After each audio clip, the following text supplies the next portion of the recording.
Per situar-nos, una primera reflexió.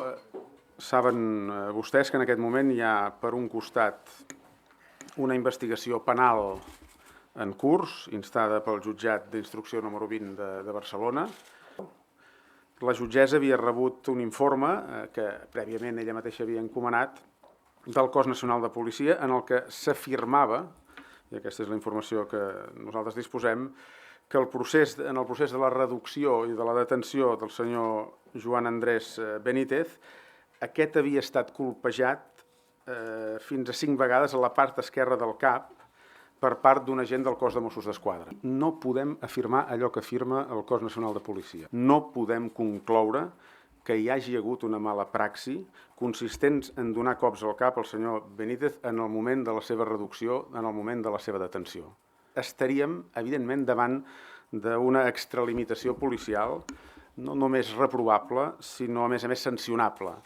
Hi ha els principis generals de congruència, d'oportunitat, de proporcionalitat, i el que està clar que cal excloure aquelles parts vitals, com pot ser el cap.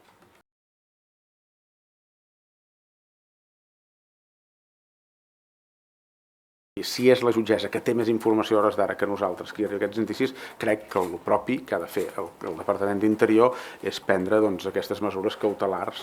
La primera és si en el marc d'aquesta investigació interna ja s'ha interrogat els agents que van participar en la reducció.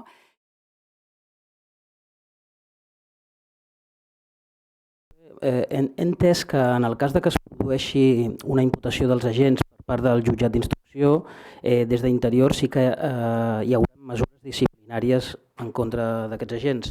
M'agradaria saber si hi ha un criteri uniforme d'Interior respecte a això, i ho dic en relació amb el cas d'Ester Quintana, en el que els agents imputats no han rebut cap mesura disciplinària i, en canvi, agents que no estan imputats sí que han rebut aquestes mesures disciplinàries. M'agradaria saber si hi ha algun criteri uniforme en el cas d'imputacions d'agents.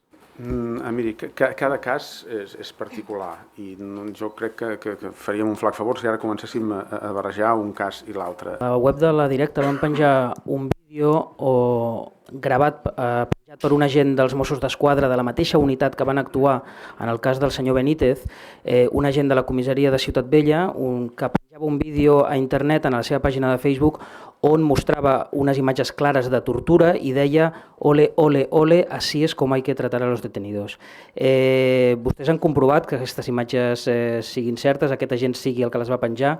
Creuen que això ha de tenir alguna mesura disciplinària?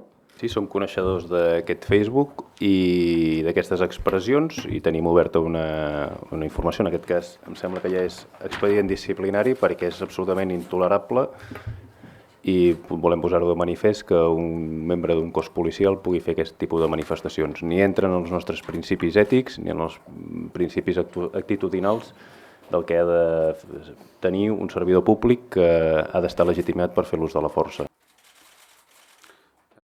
També volia preguntar pel fet que l'informe de Policia Nacional es fa referència a una testimoni que diu haver estat com els Mossos que van participar a la detenció aquella mateixa nit van pujar i van van recriminar la gent que havia gravat i fins i tot van demanar vídeos que havia gravat alguns veïns.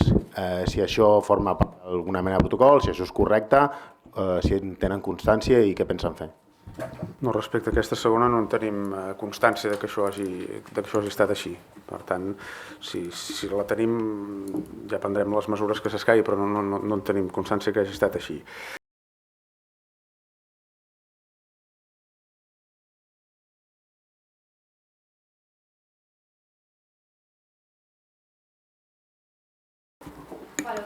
Gràcies.